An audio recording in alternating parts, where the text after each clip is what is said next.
కాలజ్ఞానంలో ఉన్నటువంటి అంశం. ఉత్తరాన ఉన్నట్టి వంశంబు దేశాన్ని పెక్కేళ్లు పరిపాలించను. ఇదే యూట్యూబ్ సాక్షిగా మన గంట ఇంటర్వ్యూలో మన ఛానల్లో మాత్రమే నేను చెప్పినటువంటి అంశం. చాలా విషయాలు చాలా చోట్ల చెప్పాను, అవి జనబాహుళ్యంలోకి విస్తృతంగా వెళ్ళలేదు. ఈ అంశం జనబాహుళ్యంలోకి బాగా వెళ్ళింది. చాలా మంది తిట్టుకున్నారు, చాలా మంది పొగిడారు, అది వేరే విషయం. కాంగ్రెస్ పార్టీ అధికారంలోకి వచ్చేటువంటి అవకాశం ఉంటుంది. పైగా రాహుల్ గాంధీ లాంటి వ్యక్తి ప్రధానమంత్రి అవుతారా అన్నటువంటి ప్రశ్న ఆ రోజు మన యూట్యూబ్ నుంచి మన యాంకర్ అడిగితే నేను చెప్పినటువంటి రెఫరెన్స్ బ్రహ్మం గారి కాలజ్ఞానంలో యథాతథంగా ఉన్నమాట. ఉత్తరాన ఉన్నట్టి వంశంబు దేశాన్ని పెక్కేళ్లు పరిపాలించేను అన్నటువంటి అంశం ఉంది. అలాగే రావణ కాష్టమున కల్లోలం ఒకటి చెలరేగి దేశాన్ని అళ్ళ కల్లోలంబు చేసేను. ఈ రెండు రెఫరెన్స్లు ఉన్నాయి. ఈ రెండు రెఫరెన్స్లను బట్టి నేను చెప్పాను. ఉత్తరాన ఉన్నటువంటి వంశం పండిత్ జవహర్లాల్ నెహ్రూ గారి యొక్క వంశం. వారి కుటుంబ సభ్యులు ఇప్పటి వరకు దేశాన్ని ఎక్కువ కాలం పరిపాలన చేశారు. 16 సంవత్సరాల పాటు పండిత్ జవహర్లాల్ నెహ్రూ గారు, మరో 3 పర్యాయాల పాటు శ్రీమతి ఇందిరాగాంధీ గారు పరిపాలన చేశారు. తర్వాత రావణ కాష్టమున కల్లోలం ఒకటి చెలరేగి దేశాన్ని అల్లకల్లోలం చేశాను. ఏమిటి రావణ కాష్టం? భారతదేశానికి పక్కనే ఉన్న రావణ కాష్టం అంటే శ్రీలంక. అక్కడ కల్లోలం, ఎల్టీటీ ఉగ్రవాదులకి తమిళులకి మధ్యలో ఏదో సంఘర్షణ. అప్పుడు ఇందిరాగాంధీ గారి యొక్క తనయుడైనటువంటి రాజీవ్ గాంధీ గారు ప్రధానమంత్రిగా ఉన్నారు. ఈయన ఆ దేశానికి సంబంధించి ఎల్టీటీ ఉగ్రవాదులకి వీళ్ళకి మధ్య జరుగుతున్న సంఘర్షణలు ఆయన కలుగు చేసుకోవటం వల్ల రావణ కాష్టమున కల్లోలము చెలరేగి దేశాన్ని, మన భారతదేశాన్ని అల్లకల్లోలం చేసే కుట్ర ఒకటి జరిగింది. ఏంటో తెలుసా? తమిళనాడుకు సమీపంలోని పెరంబదూరులో బాంబ్ బ్లాస్టింగ్ అవ్వటం. అలాగే రావణ కాష్టంలో కల్లోలం చెలరేగటం వల్ల రాజీవ్ గాంధీ గారు హత్య గావించబడ్డం. ఆ తర్వాత వాళ్ళ సతీమణి సోనియా గాంధీ గారు 2004 నుండి 2014లో యూపీఐ చైర్పర్సన్గా ఉంటే 10 ఏళ్ల పాటు వాళ్లే అధికారంలో ఉన్నట్టు కూడా మనం చూసాం. కాబట్టి సమీపమైనటువంటి భవిష్యత్తులో మళ్ళీ కాంగ్రెస్ అన్నటువంటిది పునర్జీవితం జరిగేటువంటి అవకాశం అది ఎక్కడి నుంచైనా జరగచ్చు, తెలంగాణ నుంచి కూడా అవ్వచ్చు. సమీప భవిష్యత్తులో ఇప్పటికిప్పుడు ఈ ఎలక్షన్స్లో కాకపోయినా రాజీవ్ గాంధీ గారు, ప్రియాంక గాంధీ గారు లేదా వాళ్ళ వంశాంకురాలు చివరి వ్యక్తి ఎవరు ఉన్నప్పటికీ కూడా భారతదేశానికి సంబంధించి ప్రజల చేత ప్రజల కొరకు ఎన్నుకోబడ్డటువంటి ఈ ప్రజాస్వామ్య ప్రభుత్వంలో ఎప్పటికైనా మళ్ళీ అధికార పీఠం లేదా ప్రధానమంత్రి పదవి ఖచ్చితంగా వారు దానికి దగ్గరగా ఉంటారు. ఈ ఎన్నికల్లో అది జరగకపోవచ్చు, కానీ సమీపమైన భవిష్యత్తులో వాళ్ళ కుటుంబంలో అసలు రాహుల్ గాంధీకి ప్రధానమంత్రి అయ్యే యోగ్యం భాగ్యం లేదు ఆయన జాతకం ప్రకారం చాలా మంది చెప్తూ ఉన్నారు మీలాంటి జ్యోతిష్యులు. రేవంత్ రెడ్డి గారు ఎమ్మెల్యేగా ఓడిపోయారు. కనీసం ఒక్కరు కూడా కాంగ్రెస్ బలం లేదు. కాంగ్రెస్ పార్టీ అధికారంలోకి రాదని చాలా మంది జ్యోతిష్యులు చెప్పారుగా. మరి ఏమైందంటారు? కలియుగంలో 5 ఏళ్లు గడిచినటువంటి మీదట పంచాంగములు పనికి మారినవైపోవు, నవగ్రహంబుల నడక మారినను గురుదేవుల వాక్యం కూడా ఉంది.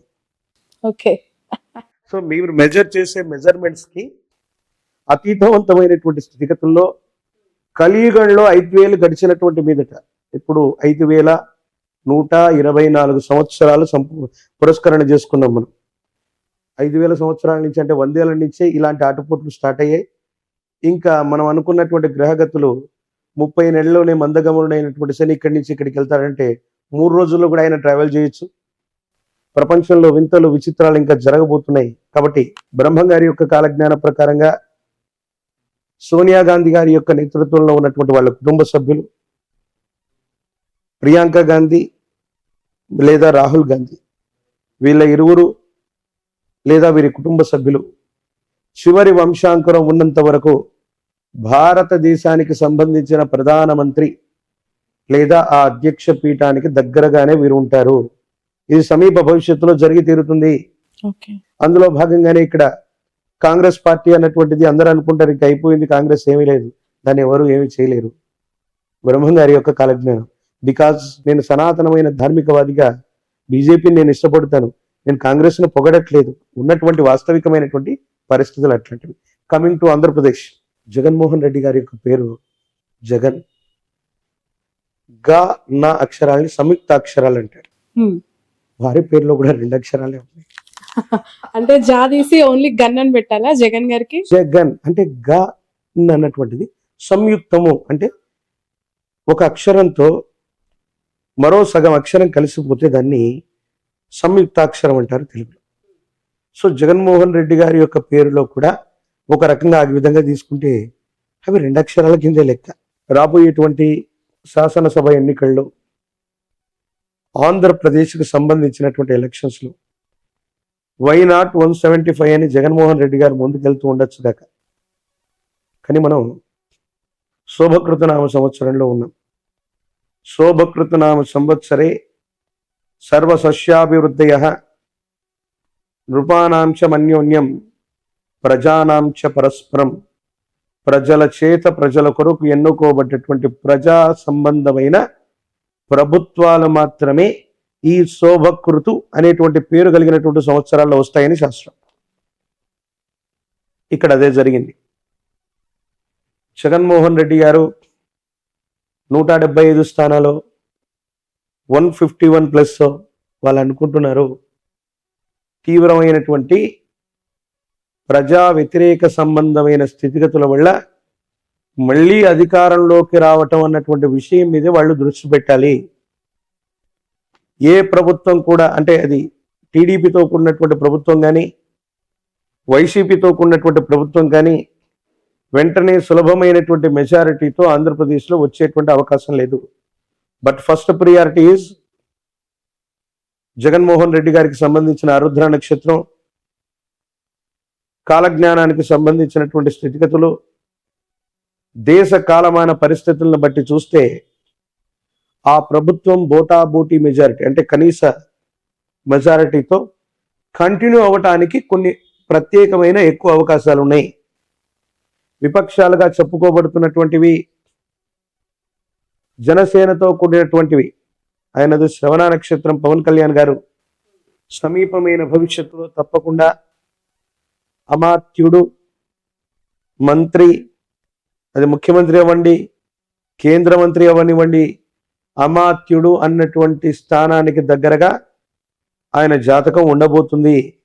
తెర మీద బొమ్మలు గద్దెనెక్కారన్నటువంటి గురుదేవుల యొక్క వాక్య సాక్షిగా పవన్ కళ్యాణ్ గారు సమీపమైన భవిష్యత్తులో, అది ఈ 5 సంవత్సరాల్లో కూడా అయి ఉండొచ్చు, ఈ రాబోయేటువంటి 5 సంవత్సరాల్లో కూడా అయి ఉండొచ్చు, ఖచ్చితంగా వారు ముఖ్యమంత్రి లేదా ఆ స్థానానికి దగ్గరగా ఉన్న అమాత్యుడు ఆ స్థానాన్ని అధిరోహించేటువంటి అవకాశం కూడా తప్పకుండా ఉంది. మొదటి ప్రాముఖ్యతగా వైఎస్ జగన్మోహన్ రెడ్డి గారి యొక్క నేతృత్వంలో ఉన్నటువంటి వైసీపీ ప్రభుత్వం బోటాబోటీ మెజారిటీతోనైనా మళ్ళీ అధికారంలోకి రావటానికి కొంత ఎక్కువ అవకాశాలు ఉన్నాయి. అవకాశాలు జగన్ ఉన్నాయంటున్నారు, పవన్ కళ్యాణ్ గారికి కూడా లేకపోలేదు అంటున్నారు. ఎలా అవును. సాధ్యం అవుతుంది? వైసీపీ ప్రభుత్వం వస్తుంది, అవకాశం ఉంటే జగన్మోహన్ రెడ్డి గారితో పవన్ కళ్యాణ్ గారు కలిసి పనిచేయకూడదా? అవకాశాలు ప్రస్తుతం ఏపీలో కనిపిస్తున్నాయి. ఒకవేళ జగన్మోహన్ రెడ్డి గారి యొక్క ప్రభుత్వం బోటాబోటీ పెట్టుకున్న చెప్తా, 2009 సంవత్సరంలో ప్రజారాజ్యం పార్టీ వచ్చింది. దేనికి వ్యతిరేకంగా వచ్చింది? ఈ ప్రాంతీయ పార్టీ దేశంలో అధికారంలో ఉన్నటువంటి కాంగ్రెస్కి. అందరూ చిరంజీవి గారి యొక్క జీవితాన్ని, రాజకీయ జీవితాన్ని గొప్ప ఫెయిల్యూర్ అంటారు. నేను చెప్తాను అది చాలా సక్సెస్ఫుల్. అది ఎవరికి సాధ్యం కాని అంశాన్ని ఆయన చేశారు. ప్రజారాజ్యం పార్టీ పెట్టారు, ఎమ్మెల్యే అయ్యారు 5 ఏళ్లలోనే, అంటే పెట్టిన వెంటనే ఎంపీ, రాజ్యసభ అయ్యారు, కేంద్ర మంత్రి కూడా అయ్యారు. 5 సంవత్సరాల తర్వాత పార్టీ విలీనం అయింది. ఎన్టీఆర్ గారు కూడా ఇటు దేశంలో ఇటు రాష్ట్రంలో చక్రం తిప్పగలిగినటువంటి స్థితి ఎన్టీఆర్ గారికి కూడా లేదు. పార్టీ పెట్టారు, ముఖ్యమంత్రి అయ్యారు అంతే.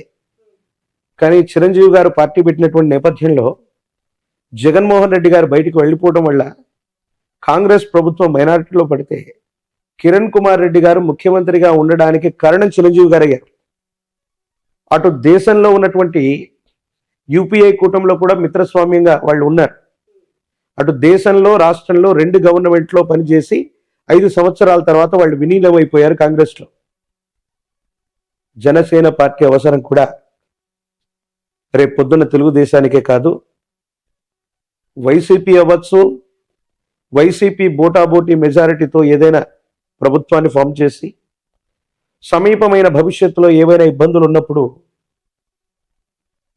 అది పవన్ కళ్యాణ్ గారికి సంబంధించిన పార్టీకి సంబంధించిన ఎమ్మెల్యేలతో, ఇప్పుడు జనసేన ఎమ్మెల్యే వైసీపీతోనే కలిసి ఉన్నాడుగా.